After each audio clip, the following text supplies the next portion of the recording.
Hi, my name is Jarrett Kelsey. Today's date is November 29th of 2018, and the password for this persuasive benchmark speech is sunset.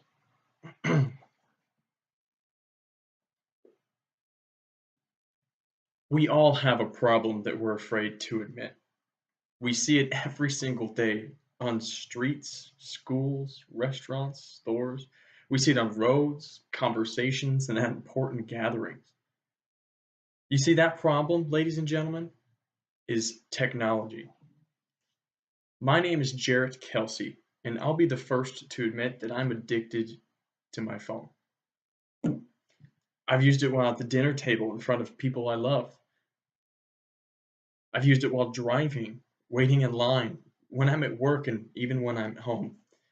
See, we use our phones so much just to disconnect ourselves from the real world that it can have long-term negative effects that we might not be able to cure. It doesn't take much to see what's going on. Just look outside on the streets. Everyone's got their head down, looking at their phone while they walk. Look at a restaurant that you like to eat at. Somebody is having a date where one, if not both, people are on their phones. Look around you right now. I bet someone in the audience is on their phone. This is our problem. We're all so disconnected from society that a piece of metal is more valuable than other human beings. I can tell you that I feel awful about it. I hate it. It's a terrible feeling when I'm sitting across from the dinner table with the woman I love and can still find the disrespect to show my phone more attention than her. Yet I still do it. But here's the thing, she does it too. That's what we see. Yet we choose to turn a blind eye. There's a Harvard study, that brings up a good point about how our phones release dopamine in our brains and how scientifically that instant gratification from a notification on your phone disconnects us from the dopamine released that we get from a social interaction. And then that tunnels that into likes because we get those more often. There are three areas of the brain that are affected. The first is the mesocortical. That controls our cognitive, memory, attention, emotional, and learning abilities. The second is the nigra striatal. This controls our movement and sensory stimuli. Last is the mesolimbic. This controls our pleasure, reward, addiction, and perception. And this is from a Harvard study back in 2018. So we've become a society of convenience. And what I mean by that is the thing that gives us the most dopamine, the release the quickest, is what we seek most often. With this knowledge, would it be safe to say we're fighting a battle for our time? Time is the most valuable possession we own. We only have so many minutes of life, so why would we want to waste it looking at a 6-inch screen all the time? So you think your phone doesn't control you.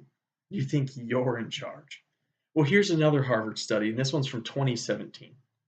The study was to see if just the mere presence of a phone, whether next to you or in the other room, provided the user the same level of anxiety as if they had lost their keys or wallet.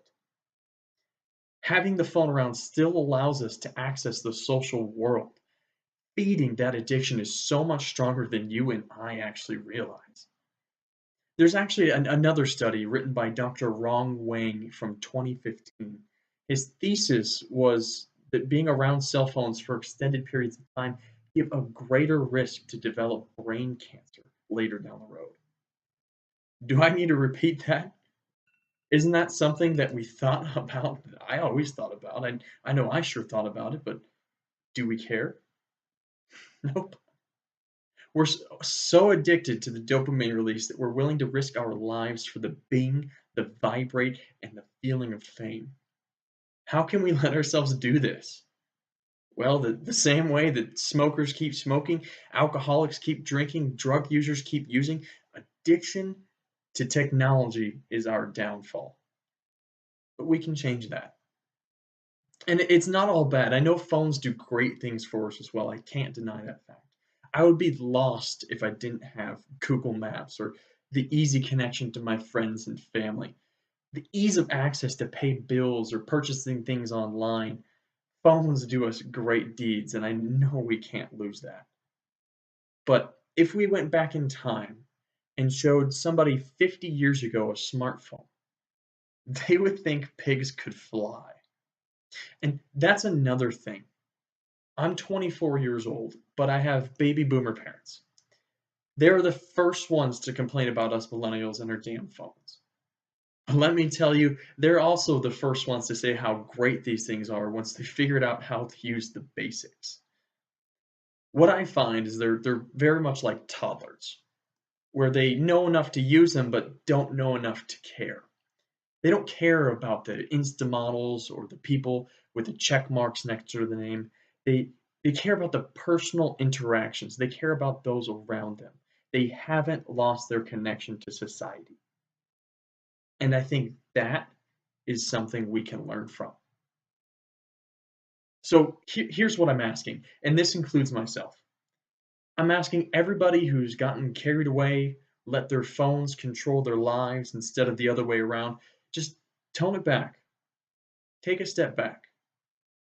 Do we really need 6 different social media accounts? Do we need to know what that person with 100,000 followers is doing? The answer to that is no. So all I'm asking is delete those apps you don't need. Put your phone down. Smell the roses. Feel the sun on your face. Wave to people and say hello while you walk by. Show them what it's like to optimize living and technology.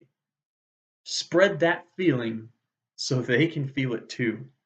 And if we can do that, I think the world could be a better place. Thank you.